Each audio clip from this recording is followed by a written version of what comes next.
Hey, what is up, everyone? It is Rich. All right, welcome to a video. I thought what we would do today is we're going to look at an artist who really, at one point, was lining up with such good skills, very detailed work.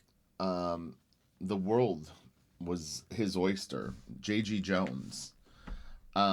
I was trying to remember what book he did right before this, and I couldn't remember, and I didn't want to Google it, but I remember knowing his work before he did this mini series and being really impressed by what was going on with his work. He was getting better and better, like real quick. His work reminded me a little bit of Michael Lopez. It had this kind of I wouldn't. It's hard to explain. It was a little different than the stuff that was coming out of Image, but it had the detail that Image had. So anyway, let's get right into this, and we're going to check out some of J.G. Jones's stuff. I didn't. This isn't going to be a real long video, but I just wanted to bring an awareness to J.G. Jones's work. He fell off the grid a little bit the last maybe 10 years, but I'm under the impression that he had some stuff going on maybe outside of comics that was the issue. So what I'm hopeful for is that at some point JG will bounce back and really have like a renaissance, because he's so good, and I really was becoming one of my favorite newer artists that I was getting into at the time. I really was like excited to see where his work was going to go. I'm nearly sure that he did some stuff for Wildstorm after this. Maybe some of the Alan Moore books. It's been so long, I can't remember. But anyway, so let's get to this. This is one of the covers. There's two covers for this book. This is a collection. I have all the singles, but I think this originally, I'm going to guess this was published in like 97 or 98. So this is the reprint date. They have it as 2019. The other date I saw on this was 2016. There's no way that he did this in 2016. Like I said, I would say that this was 98. Okay, yes, I was pretty right. There's the date right there. So we've got Devin Grayson and Greg Rucka writing it. J.G. Jones, and then Scott Hampton did some painted stuff. Colorists, we have Dave Kemp, Brian Hamberlin, Ian Hannon. Hey, that's a Wildstorm guy. Andy Troy and Scott Hampton. And letters are Richard Starkings, who really at one point was editing just about anything. And look, we've got Jimmy Palmiotti editing this. That's cool. But yeah, I bought these when they came out off the stand. So we don't really need to go in order. We're just going to enjoy like sort of his drawing ability. In an interesting way, his sequential work reminds me a tiny bit of Frank Cho. Not exactly, but I could definitely create some sort of a parallel between Cho and J.G. Jones. And now at this point in 98, although Frank was doing probably Liberty Meadows, he wasn't really working in comic books, like what would you call it, like mainstream comics. So Cho didn't pop. I'm going to pop up in mainstream stuff. Well, I mean, Liberty Meadows is mainstream, but you understand what I mean, like going to Marvel or something like that. I think he did that maybe like 2008, if I'm going to guess. It's funny how I guess the dates is different things. Like, what book was I working on? Was the internet like popping? How many years had I had a computer at home? It sounds funny, but all that stuff kind of ties into it. These are nice drawings. Yeah, this is really cool. I was excited to look at this. It had been so long. I was kind of curious what it would look like to me now. This is a nice face. I could see some similarities to Mike Diodato. Diodato obviously does a lot of stuff digitally. This is traditional, so it's got a little bit more of a organic feeling to it. But some of the facial structure reminds me a little bit of like how Diodato would work. Oh, this is nice.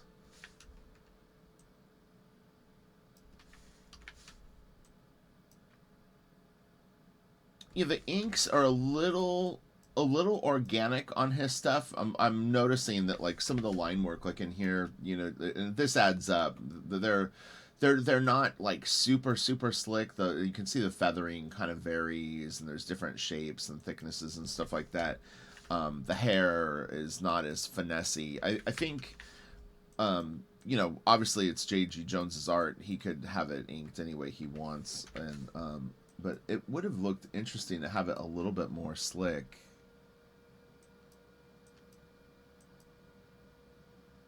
A lot of times, I think rough works better for his style. I think, yeah, because you can see it in here too. You see these lines?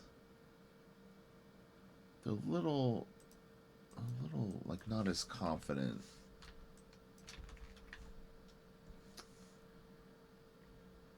Oh, so J.G. Jones penciled it and inked it. If he penciled it and inked it, it makes sense because that's a lot of work, and he may have been rushing. Look at this panel though. Isn't this amazing? Man, the shot is great. I remember that's funny seeing this and reminding me that, like, the one thing that I was always impressed with J.G. Jones is he was giving me at the time, Stuart Immonen kind of draws a little bit like this too. He was giving me shots that I hadn't seen in comics as frequently in a lot of the Image books. Like, rarely are you going to see like an Image artist back in the late 90s pulling off shots like this or like this. This is kind of stuff that Michael Lopez, again, was a Wildstorm artist, would go for. The angles of the heads are a little bit different. This is tough shit to draw. Like this head can go horribly wrong very easily, and this is really nice. This is all great. This is really cool. But yeah, this is a very, very nice spread. Really, really great. Man.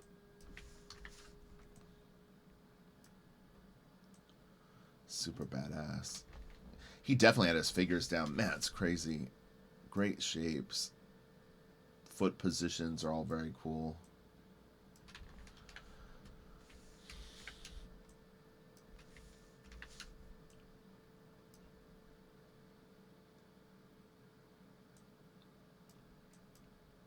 This was the era, though, like right around 1996, 97, 98, everybody started getting the bug to ink themselves more frequently. Before that, you know, it was kind of just normal to one person would pencil it, one person would ink it.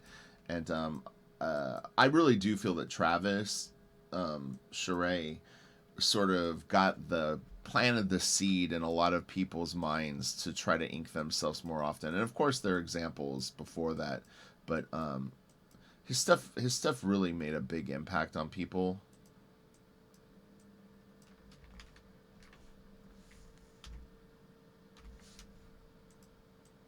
This is nice. It doesn't overwhelm you with detail, and yet it's detailed. Great gun. This is nice.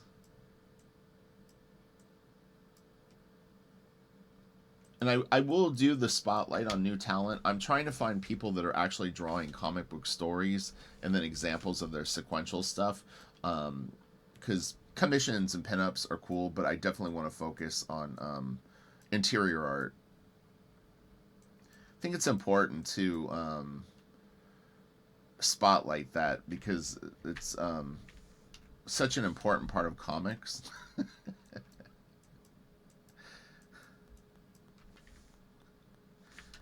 It's like, oh yeah, there's stuff inside of the cover. It's a nice shot.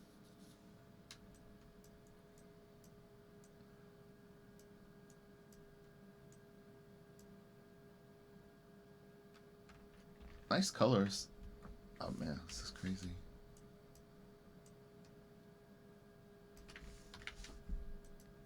So I didn't get videos up sooner. I actually remodeled my home studio. Although ironically, the shots that I film from, the two angles that I do, you wouldn't notice it, but the whole other side of my office is completely different now. It took so much work, but my office is so much more efficient now.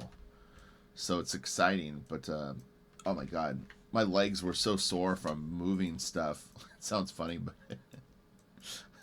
like, I woke up the next morning, I was like, oh shit, it feels like I ran a freaking marathon. I was carrying like heavy furniture and moving shit, and it's like up and down. Oh, this is nice.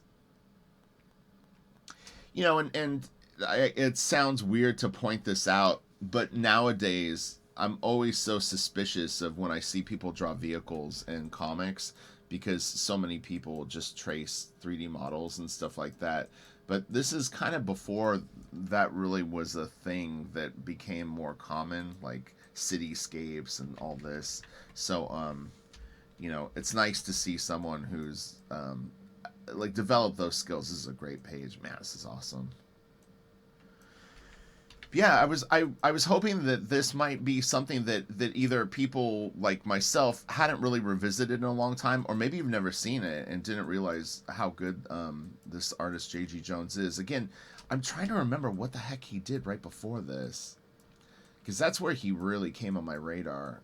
Although it may have been this, but I swear he did something before this.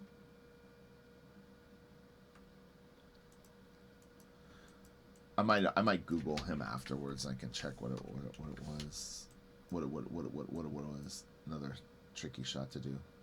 Bam! Just kicking him, smacking him, leaping, running in. Was interesting. I was actually studying head sizes this morning before I did this video. What I mean by that is, how big of a head do you draw before you start to drop out details? And this is, I'm talking about an 11 by 17 board, so it's deceiving when you're looking at it in a comic because everything's been reduced. But usually artists will have, like, there's a certain size where they start to drop off detail, or the faces can start to fluctuate more, and then there's a sweet spot where they have certain sizes of heads that they can draw consistently. It happens with figures too, like, some people are really good with like medium-sized figures, but their big figures are not as strong, or they're really good with small, like little tiny figures, and those have a lot of dynamics. And then their medium-sized figures are more stiff. J.G. Jones his stuff isn't very stiff though. Some of it maybe looks like it might have been photo referenced, but like these poses, like this is a little unnatural for what's going on here, but it all seems to work overall. This is nice. I mean, there's nothing wrong with using photo reference. Just to learn to draw really good. I mean, you have to look at life or photos or other movies. It's just the way that it kind of goes. I always like the way that he did lighting on these different materials too. You think so too, Kitty? Okay.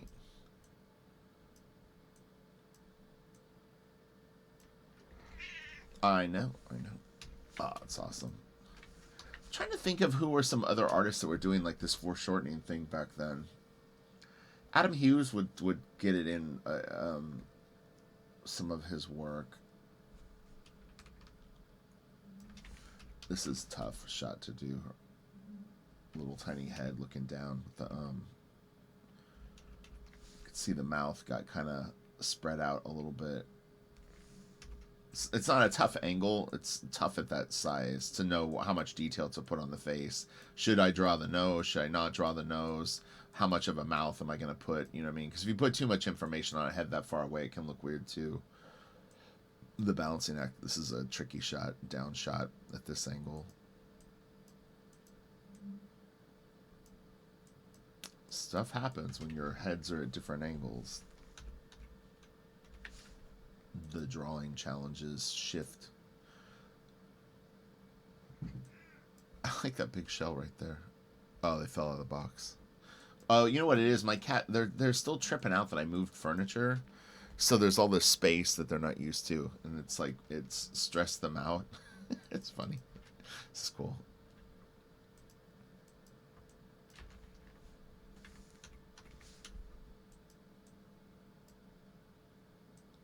Yeah, J.G. Jones was heading into the A-lister category at this point. He was definitely one to watch. Man, that's a great pose. So cool to see him do these dynamic poses. I think that really was one of the things that caught my attention. Just didn't see people going for stuff like this as much.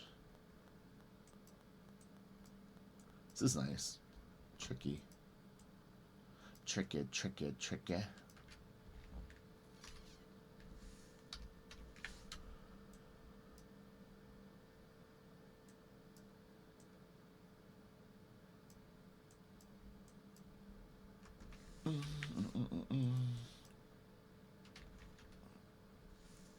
Shouldn't be too many more pieces. I only grabbed about 15 or 20 scans. I didn't want to get crazy with it today. Try to keep the videos a little shorter. It's like it doesn't really benefit me to do hour videos when people don't watch them. So might as well save me and you time.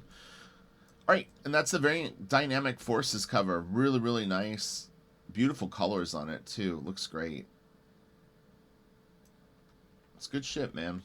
It's got like you could almost picture like if like a piece like this, like he could have worked at Top or CrossGen. Sorry, CrossGen hired a lot of people that kind of had this sort of vibe. And this is one of the covers, and then there'll be one more. It's nice. Yeah, it's cool. I'm guessing that's Red Skull, but he doesn't look. Maybe it's not, but if it is, he doesn't look very scary. And this is the other cover. Yeah, pretty cool, man. Damn. All right, so well wishes to J.G. Jones. I hope to see some comic books drawn from you very soon. And all right, I may be back tomorrow with another video. This video actually gave me some ideas of people that I could explore. And then again, give me recommendations of comic book artists that are newer, that are doing sequential stuff that's published. And we can go through that. I want to make sure it's published work, you know. And again, I'm looking for sequentials, not people that just do commissions and pinups and stuff like that. So some good recommendations so far. But I was having trouble finding sequential work from the people recommended.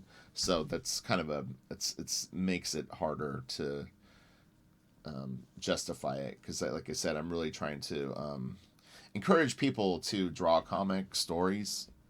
So, all right, I'll talk to you later. Bye.